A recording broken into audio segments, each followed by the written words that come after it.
मध्य प्रदेश में निवेश और उद्योगों के नए आयामों को टटोलकर मुख्यमंत्री डॉक्टर मोहन यादव स्विट्जरलैंड के दावोस के वर्ल्ड इकोनॉमिक फोरम की बैठक से स्वदेश लौट चुके हैं।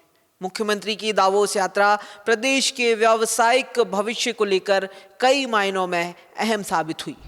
दावोस में निवेशकों के लिए प्रदेश की single window ease of doing business की policy CM doctor Mohan Yadav ने देश विदेश के निवेशकों के सामने रखी।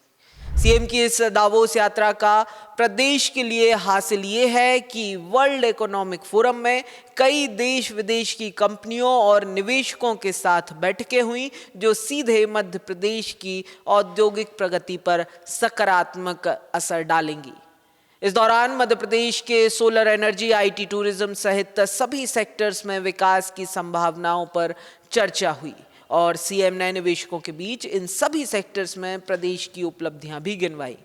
मुख्यमंत्री डॉक्टर मोहन यादव ने कहा कि आज भारत सभी क्षेत्रों में तेज गति के साथ आगे बढ़ रहा है और बहुत जल्द चौथी सबसे सशक्त आर्थिक ताकत से 1 से 1.5 वर्ष में विश्व में तीसरा स्थान हासिल कर लेगा।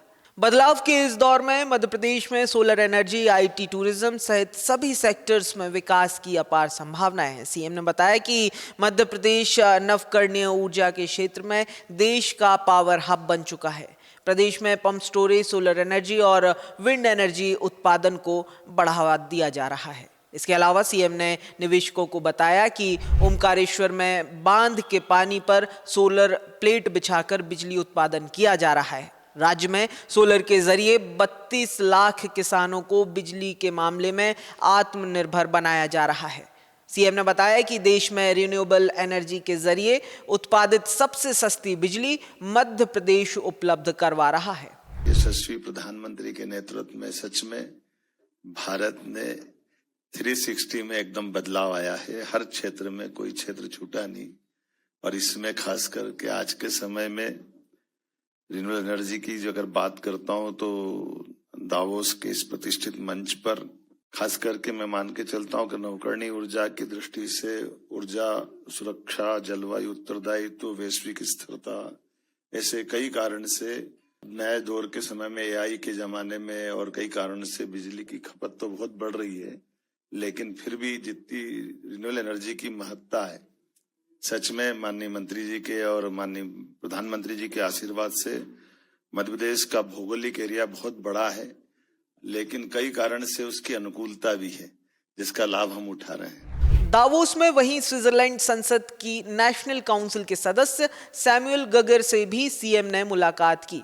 बैठक में स्वच्छ ऊर्जा तकनीकों और प्रिसीजन मैन्युफैक्चरिंग में सहयोग की संभावनाओं पर विस्तार से चर्चा हुई।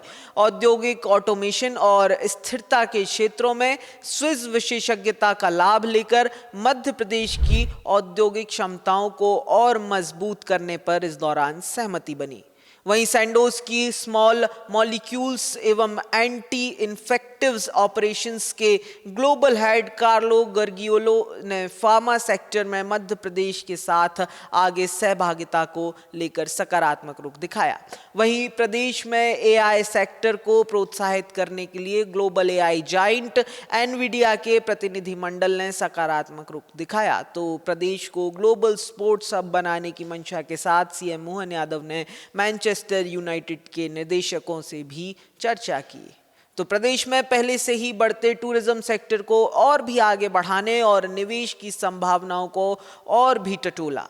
Reimagining tourism at scale, how Madhya Pradesh is driving growth through innovation, culture and connectivity विषय पर आयोजित एक उच्च स्तरीय सेशन में मुख्यमंत्री ने इन्वेस्टमेंट और हॉस्पिटैलिटी सेक्टर्स के प्रतिनिधियों को अतुल्य भारत के हृदय प्रदेश की विकास यात्रा में सहयात्री बनने के लिए आमंत्रित किया। टूरिज्म सेक्टर में मध्य प्रदेश में बीते कई वर्षों से तो लगातार हम आगे बढ़ रहे हैं, लेकिन हाल के अभी 2-3 वर्षों में अभी हमने जिस प्रकार से ये अलग अलग क्षेत्रों में खास करके रिलीजियस टूरिज्म और रिलीजियस टूरिज्म में भी हमने अपनी हवाई सेवाओं का लाभ दे करके उत्तराखंड की तर्ज पर हेलीकॉप्टर सर्विसेज चालू की।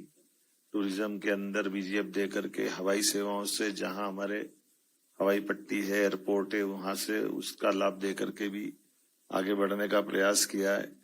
वहीं दावोस के इस समिट में गूगल जैसी कंपनियों ने भी प्रदेश में निवेश को लेकर सकारात्मक रुख दिखाया है।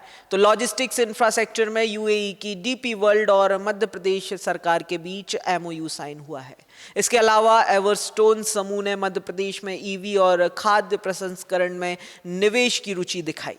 ऐसे में ये तो साफ तौर पर कहा ही जा सकता है कि पहले जीआईएस 2025 और फिर दावोस वर्ल्ड इकोनॉमिक फोरम प्रदेश के औद्योगिक विकास के लिए एक अहम मील का पत्थर आने वाले दिनों में साबित हो सकता है।